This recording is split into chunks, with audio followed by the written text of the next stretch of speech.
Every year we have these special days that we remember, and today is Mother's Day, so may we recollect our mother. We have katanyo katawedita, gratitude, and a feeling of repaying that to her. If we have samaditi, right view, then we will have respect and honor to our parents and to those who have done us goodness. But if it is miccha titi, wrong view, then we will see that all doesn't exist. We don't need to respect anyone. We don't need to be grateful to anyone. There's no such thing as merit. There's no wrongdoing. There's no next life. This is ignorance, or what we call wrong view. And wrong view is very severe. But these days there's a lot of this. There's a lack. There's no respect for seniority, which is very damaging. And if we talk about the highest Dhamma, the Buddha taught on form, feeling, perception, mental formations, sense consciousness as being impermanent, unsatisfactory, and not self. It's not an I, it's not a self. So this is right view. There's no I, no self, of the type that it is right view. The mind is pure and liberated. And the more that the mind is pure and liberated, then there will be more goodness. Like the Venerable Elder Sariputta, his mind was pure and liberated. There was no more of conventions, and his mind was completely released. But he lived in the world of conventions. He had respect and reverence of the highest type. He was one of great gratitude, which was his practice. He was the most supreme in gratitude. He was an arahant, fully enlightened. He was the chief right-hand disciple of the Buddha, of the aspect of wisdom. And he knew of the goodness he had received from Radha Brahman, who had given him just one spoonful as alms. He could see the virtue he received from Radha Brahman. And so Venerable Sariputta took in Radha Brahman and taught him the practice until he attained to arahantship. He was a monk who was old, but was one easy to admonish and teach, which is hard to find. And Venerable Sariputta was one who had gratitude and repaying that. Even for the shade of a tree that Venerable Sariputta had stayed under, he spread a mind of metta, goodwill, loving-kindness, recollecting the virtue of the tree that gave him shade and coolness. Like for us, if we are sick and we buy medicine and go to the doctor, we can think that if there was no one who came up with and manufactured these medicines, then it would be difficult for us. They had to get it to the stage where they could make the medicines, and so it could help to treat sickness. And so we can spread metta. We can see the benefit of water. If we were to live in the world without water, how would we live? If we lived on a world like the moon, where they couldn't find any water, it would be really difficult. Humans would have to create ways to find water and to successfully produce water. But in this world we have water, so we see the virtue of that it helps us be sustained in this world. It is because of this water and this earth where all the waste products go back to the earth. And the world needs to be supported by the wind element and fire element. If there was no sun giving heat, then we wouldn't be able to live. So this is nature. If nature is abundant and in balance, then we aren't troubled.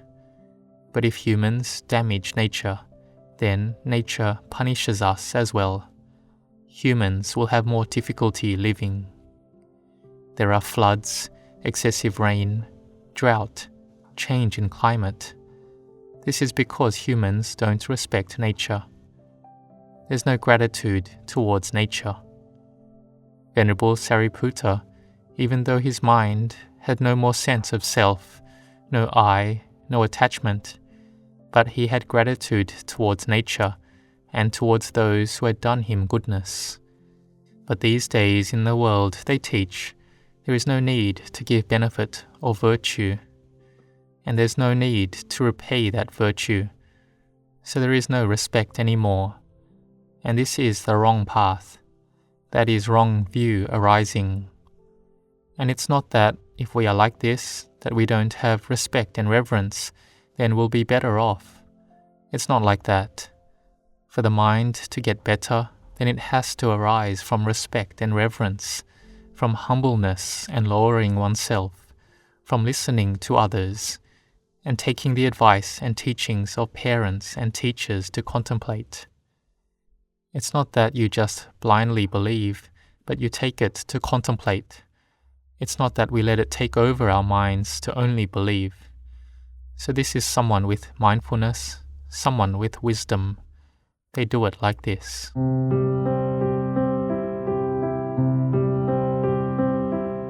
This is the important day that humans have established as Mother's Day. But actually, Mother's Day should be every day. In our hearts, there is Mother's Day and Father's Day. But according to conventions, there is a day that is the Mother's Day of the nation, the Father's Day of the nation. And we will recollect those who have given virtue to the land, and our minds bring them in and have respect and reverence to those who are born in a family of noble status. The Buddha said that those who can be born in a family of high status, they must be one who has a mind of mudita, sympathetic joy. They're delighted at the goodness of others. But we can see that in this world, it's very hard to rejoice at others who have gained success. This is because of the sense of self, because there is an I and a them, and there is jealousy, which blinds us first. If it is a Brahma God that has samadhi concentration in the higher jhanas, absorptions, then they can have a mind of sympathetic joy and be stable in samadhi. But we are still training and practicing. And it's normal for parents that if their children get good things, then the parents are happy. They have a mind of sympathetic joy arise instantly. They have no jealousy for their child. This is an important characteristic of parents. They don't get jealous of their children at all. If their child can pass their exams, get into a good school, do well there, then can get a good job, then the parents will have only delight, as if they had done it themselves. It's one and the same. So the parents are like the Brahma God of their child, the Arahant of their child. When we understand their virtue like this, then we repay them. They are someone who is hard to find in the world. This is called Pubakari Jana, someone who gives to others without wanting anything in return, and Katanyo Katawedita, those who know the virtue they have received and repay that virtue. And it doesn't have to be parents. It can be one who gave benefit towards us in the past. If we weren't supported by them, we may not have been able to go on with our lives. If we don't have a house to live in, then where would we live? Being an orphan, one would have no support or refuge. So we needed to rely on their goodness that they did for us, and we need to repay that to the utmost. In those who understand the Dhamma, who more so see that there's no self, no I, then they'll have even more gratitude on a high level, because those who can see that Dhamma have to have passed the stages of dana, generosity, sila, morality, and of samadhi already, for them to be able to gain wisdom. But in this world they teach backwards, which is wrong view. Being born, it is the parent's duty to look after us. This thought is wrong view. We don't want to be born at all, but the parents made us to be born, and so they have to look after us and follow our desires forever onwards. This is a view that is selfish and a wrong view of the mind of a person that has ignorance controlling it. Because that we are born, and wherever we are born is up to our karma. Whoever sees it the other way, then that is someone who doesn't believe in karma. In reality, birth is dependent on karma. It leads one to be born. So why are we born as human beings? Why didn't our mind enter the womb of an animal or drop to a hell realm, an asura, a hungry ghost, or so on? It is because we have some merit, so we can be born as a human. But by still having ignorance following, it can come up to make us see wrongly. Or being born, and we may not have wrong view in the beginning, but we get older, and there are others who do have wrong view, and they influence us to see wrongly following them. This is seeing what is merit as being demerit, seeing that which is bad and unwholesome as something that is meritorious. It's back to front. In the past, we may have heard the saying, to grab a spiked metal wheel instead of a lotus flower. This is wrong view, which is important to consider. It's being diluted. These days, there are many children born like this who don't understand the Dhamma, even of the foundational levels of Dhamma, about sharing with others and living together peacefully, about having a foundation of sila. But these days it's not like this. If it pleases us, this is good and we like it. What doesn't please us, we don't like. We go blaming them, abusing them, arguing and disputing without any sila. And a society without sila is chaotic. The laws of the world are the basic level of Sila Dhamma, and Sila Dhamma is the mother and father of the mind. The mind that will prosper must have Sila Dhamma. This body will prosper and gain knowledge through the support of parents and teachers to instruct, advise, and teach us. And then we will gain success in education, be able to get work, gain success in work, and in meditation and Dhamma practice. It is all supported by individuals who have knowledge. And if we have no Sila Dhamma, which is like having no parents to look after us, this is the mind that is like an orphan, the mind that has no refuge. And we won't like this. We've seen an orphan, someone without anyone to depend on. They are distressed and troubled. But if society sees them, they will try to help them out. Then this will reduce those who have no one to depend on. Because those who don't have will think, why does no one help me? And if their mind is still good, they will stay within Sila Dhamma.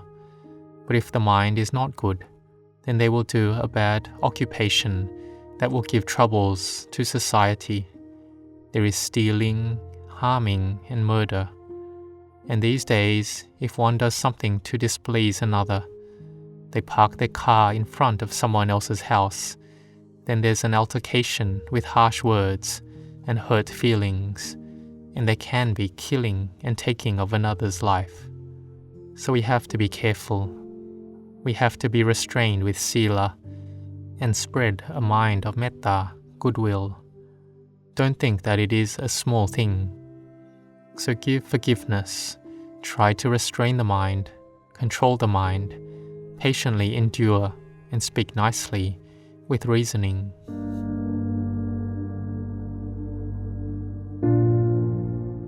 And there is, in regards to Tudong monks staying alone in the forest, the Buddha said that Tudong monks who live in the forest should have a fire starter.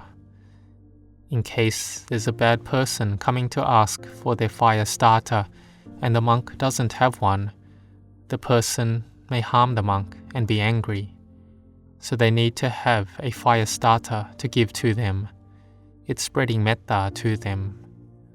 Or sometimes the monks don't have many requisites and it is stolen from them. And the monk doesn't say anything bad, thinking, they are just borrowing this from me to use. They will probably return it. they spread metta and speak. The thief who has stolen it, their minds soften, and they put it back and return it.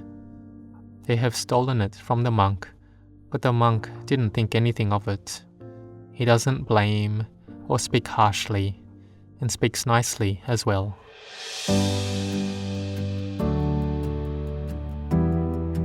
So we need to be careful of wrong views.